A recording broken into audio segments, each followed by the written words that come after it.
नमस्कार प्रिय दोस्तों। तो आज हम हल करेंगे प्रश्नावली 14.1 का प्रश्न क्रमांक 4, जिसमें हमें कहा गया किसी अस्पताल में एक डॉक्टर द्वारा 30 महिलाओं की जांच की गई और उनके हृदय स्पंदन की प्रति मिनट संख्या नोट करके नीचे दर्शाई गई है। इन महिलाओं के हृदय स्पंदन की प्रति मिनट माध्यम संख्या ज्ञात कीजिए। तो यहाँ पर जो दोस्तों कुल मिलाकर जो हमें माध्य जो है ज्ञात करना है हृदय स्पंदन की प्रति मिनट संख्या का।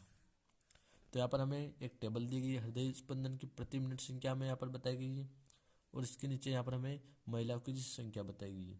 तो दो महिला ऐसी है दोस्तों जिनकी हृदय स्पंदन की प्रति मिनट की संख्या जो है 65 से 68 है, और 4 महिलाओं की जो है 68 से 71 है, और 3 महिला ऐसी है जिनकी 71 से 74 है, और यहाँ पर 8 महिलाओं की 74 से 77 बताई गई, तथा 7 महिलाओं जो ऐसी है जिनकी 77 से 80 यहाँ पर बताई गई है, और दोस्तों 4 महिलाओं की बताई गई 80 से 83, और यहाँ पर दोस्तों 83 से 26 जो है 2 महिलाओं की बताई गई है। तो यहाँ पर हमें इसका माध्यम जो है ज्ञात करना है। तो उम्मीद करता हूँ अभी तक आप जो है माध्यम ज्ञात करना सीख ही गए होंगे पिछले सवालों में। तो आइए इसी का एक और सवाल हम हल करते हैं। तो यहाँ पर दोस्तों हमें क्या करना है कि सबसे पहले तो जो हमें वर्ग अंतराल दिया गया है इसको ऊर्ध्वाधर लिख लेना है, तथा महिलाओं की संख्या जिसे हम बारंबारता कहते हैं उसको भी हमें ऊर्ध्वाधर लिख लेना है, और 2 अन्य बॉक्स और बना लेना है जिसमें हमें लिखना है एक में वर्ग चिन्ह और एक में F I into x I. F I जो होता है हमारा महिलाओं की संख्या को हम एफ आई कहते हैं, और एक्स आई जो होता है वो वर्ग के चिन्ह, इन्हें हम एफ आई और एक्स आई कहते हैं। तो यहाँ पर दोस्तों हम वर्ग चिन्ह ज्ञात करेंगे कि वर्ग चिन्ह जो है कैसे ज्ञात करते हैं। तो इसके लिए दोस्तों सबसे पहले यहाँ पर हम देखेंगे हृदय स्पंदन की प्रति मिनट संख्या को। तो यहाँ पर हमें दी गई 65 और यहाँ पर दी गई हमें 68। तो हम इन दोनों को जो है जोड़ देते हैं दोस्तों, और इसके बटे में हम लिख देंगे 2, और यहाँ पर हम लिखेंगे बराबर। तो यहाँ पर हम 65 और 68 को जोड़ेंगे दोस्तों, तो यहाँ पर हमें 133 जो है प्राप्त होगा, और इसके बटे में 2 हमें जो है प्राप्त होगा। तो यहाँ पर हम 2 से 133 में भाग दे देंगे दोस्तों। तो यहाँ पर 2 छंग होता है 12 और बचेगा 1, फिर 2 छंग 12, फिर 1 बचा, दशमलव लगाएंगे 0 बढ़ जाएगी। तो यहाँ पर 2 पंजे हो जाएगा 10। तो यहाँ पर हमें प्राप्त होगा दोस्तों 66.5। तो इसको यहाँ पर हम लिख देंगे। अब दोस्तों बार बार जो है आपको इस प्रकार से नहीं करना है, क्योंकि इसमें आपका समय अधिक जो है वेस्ट हो जाएगा। तो अब आपको करना है क्या दोस्तों, यहाँ पर देखना है 65 और 68 के बीच जो है 3 संख्याओं का अंतर है।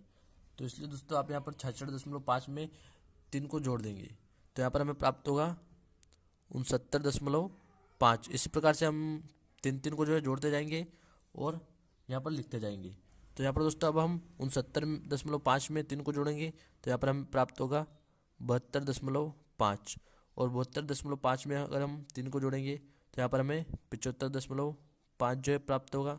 इसी प्रकार यहाँ पर 75.5 में हम 3 को जोड़ेंगे तो यहाँ पर हमें 78.5 जो है प्राप्त होगा, और यहाँ पर हमें प्राप्त होगा 81.5, और यहाँ पर अगर हम 81.5 में 3 को जोड़ेंगे तो यहाँ पर हमें 84.5 जो है प्राप्त होगा। अब दोस्तों अब यहाँ पर हम देखें एफ आई एक्स आई, इसको हम कैसे ज्ञात करेंगे। तो उसके लिए दोस्तों यहाँ पर हमारे पास एफ आई और एक्स आई, इन दोनों का हम गुणा कर देंगे, तो यहाँ पर हमें एफ आई एक्स आई जो है प्राप्त हो जाएगा। तो दोस्तों यहाँ पर हम देखें, यहाँ पर हमारे पास है एफ आई 2 और यहाँ पर है एक्स आई 66.5। तो अगर हम इन दोनों का गुणा करते हैं तो यहाँ पर जो हमें प्राप्त होगा दोस्तों 133। इसी प्रकार दोस्तों यहाँ पर हम 69.5 में 4 का गुणा करेंगे तो यहाँ पर जो हमें 278 प्राप्त होगा, और फिर यहाँ पर 72.5 में हम 3 का गुणा करेंगे तो यहाँ पर हमें 217.5 जो है प्राप्त होगा। फिर यहाँ पर दोस्तों हम 75.5 में 8 का गुणा कर देते हैं तो यहाँ पर हमें प्राप्त होगा दोस्तों 604। इसी प्रकार अब यहाँ पर हम 78.5 का गुणा 7 में कर देते हैं तो यहाँ पर जो दोस्तों हमें प्राप्त होगा 549.5। अब यहाँ पर हम 4 का गुणा 81.5 में कर देते हैं तो यहाँ पर हमें प्राप्त होगा 326। तो यहाँ हम लिखेंगे 326। फिर से यहाँ पर हम 2 का गुणा 84.5 में कर देते हैं दोस्तों, तो यहाँ पर हमें 169 जो है प्राप्त होगा। अब दोस्तों यहाँ पर हम देखेंगे कि यहाँ पर जो महिलाओं की संख्या, इसका जो है हम यहाँ पर कुल योग निकाल लेंगे। तो यहाँ पर हम लिखेंगे सिग्मा एफ आई बराबर, यह जो है कुल योग होता है सिग्मा एफ आई। तो यहाँ पर हम इनको जोड़ते हैं, 4 और 2 हो जाएगा 6, 6 और 3 9, 9 और 8 हो जाएगा यहाँ पर 17, 17 और 7 दोस्तों 24 हो जाएगा, और 24 और 4 हो जाएगा दोस्तों 28, 28 और 2 हो जाएगा दोस्तों 30। तो हम लिख देंगे 30, इसका कुल योग हमें प्राप्त हुआ 30। इसी प्रकार से अब हम एफ आई एक्स आई का जो है कुल योग निकालेंगे। तो यहाँ पर हम लिखेंगे सिग्मा एफ आई एक्स आई, और यहाँ पर बराबर। तो दोस्तों अब जो यहाँ पर हम इनका योग ज्ञात करेंगे, तो यहाँ पर हम दशमलव से इधर की संख्या को पहले जोड़ते हैं। तो यहाँ पर हमारे पास है 5 और 5, तो 0 हमें यहाँ पर प्राप्त होगा, और 1 हासिल हमें यहाँ पर प्राप्त होगी। तो यहाँ पर हम जोड़ेंगे 3 में 1 तो 4 हो जाएगा, 4 और 8 हो जाएगा हमारा 12, 12 में अगर हम 7 जोड़ेंगे तो 19 हमें प्राप्त होगा, और 19 में हम 4 जोड़ेंगे 23 हमें प्राप्त होगा। इसी प्रकार 23 में अगर हम 9 जोड़ते हैं दोस्तों तो यहाँ पर हमें 32 प्राप्त होगा, और 32 में अगर हम 6 जोड़ें तो हमें 38 जो है प्राप्त होगा, और यहाँ पर 38 में अगर हम 9 जोड़े दोस्तों 47 जो है प्राप्त होगा। तो यहाँ पर हम लिखेंगे 7, और हासिल बचेगी हमारे पास 4। तो यहाँ पर हम जोड़े दोस्तों 3 और 7 10, और जो हमारे हासिल है उसको हम जोड़ देंगे यहाँ पर, तो हमें जो है 14 प्राप्त होगा। फिर यहाँ पर हम 14 में 1 जोड़ देंगे तो हमें 15 जो है प्राप्त हो जाएगा, और फिर यहाँ पर 0 है। फिर यहाँ पर हम जोड़ेंगे 15 में 4 तो हमें 19 प्राप्त होगा।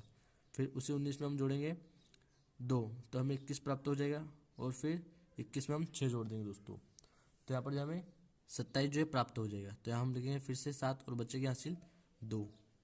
तो यहाँ पर हम 2 और 1 को जोड़ेंगे 3 हमें प्राप्त होगा, और 3 और 2 को हम जोड़ेंगे तो हमें 5 प्राप्त होगा, और 5 और अगर हम 2 को जोड़ेंगे तो हमें यहाँ पर 7 प्राप्त होगा, और 7 और 6 को हम जोड़ेंगे तो 13 हमें प्राप्त होगा, और यहाँ पर हम 13 में 5 को जोड़ेंगे दोस्तों तो हमें 18 जो है प्राप्त होगा, और 18 में अगर हम 3 को जोड़ें तो 21, और 21 में 1 को जोड़ेंगे तो 22। तो हम लिखेंगे 22। अब यहाँ पर हम देखें दोस्तों एक संख्या के बाद जो यहाँ पर दशमलव है, तो हम यहाँ पर 0 के बाद दशमलव लगा देंगे, तो यहाँ पर हमें प्राप्त होगा 2277 एफ आई एक्स आई का कुल योग। अब दोस्तों माध्यम ज्ञात करेंगे हम, तो उसके लिए यहाँ पर हम प्रत्यक्ष विधि का प्रयोग करेंगे। आपको जो भी विधि अच्छी लगे उसका आप प्रयोग कर सकते हैं। तो यहाँ पर हम प्रत्यक्ष विधि का प्रयोग करेंगे, तो यहाँ हम लिखेंगे प्रत्यक्ष विधि माध्यम एक्स बार जो कि होता है, और बराबर सिग्मा एफ आई एक्स आई, और इसके बटे में सिग्मा एफ आई। अब यहाँ पर दोस्तों हम इसमें मान रख देते हैं। यहाँ पर सिग्मा एफ आई एक्स आई हमारे पास है दोस्तों 2277, तो यहाँ हम लिख देंगे 2277, और इसके बटे में हम लिखेंगे सिग्मा एफ आई जो कि हमारे पास है 30, तो हम लिखेंगे 30। अब दोस्तों यहाँ पर जो है हमारे पास है 30, तो 30 में हम 0 को काट देंगे, और यहाँ पर एक संख्या को गिनकर हम दशमलव लगा सकते हैं। तो हम 0 काट कर एक संख्या से इधर हम दशमलव लगा देंगे, यहाँ पर हमारे पास हो जाएगा 227.7, और बटे में 3। अब यहाँ पर हम दोस्तों 3 से 227.7 को जो है काट देंगे, तो इसको इधर लिख लेते हैं हम थोड़ा, बराबर 227.7, और इसके बटे में 3। तो यहाँ पर हम 3 से भाग देंगे 227.7 में, तो यहाँ पर जो दोस्तों 3 7 होता है 21, और यहाँ पर बच जाएगा हमारे पास 1, तो यहाँ पर हमारे पास हो जाएगा 17। तो अब यहाँ पर हम 3 से 17 में भाग देंगे तो यहाँ पर हमें 5 प्राप्त होगा, क्योंकि 3 पंजे होता है 15, और यहाँ पर बचेगा 2, तो फिर यहाँ पर हो जाएगा 27। यहाँ पर हम इस दशमलव को जो करते हुए लगा देते हैं, तो दोस्तों 3 नंबर की जो होती है 27, तो यहाँ पर हमें प्राप्त होगा 75.9। तो ये जो हमारा माध्य रहेगा, तो हम लिखेंगे बराबर 75.9। तो दोस्तों उम्मीद करता हूँ सवाल आपको अच्छे से समझ में आ गया होगा। इसको आप यहाँ पर लिख लीजिएगा दोस्तों कि महिलाओं के हृदय के स्पंदन की प्रति मिनट की जो माध्य संख्या है वो रहेगी 75.9। आप इसको यहाँ पर लिख लीजिएगा अतः कर।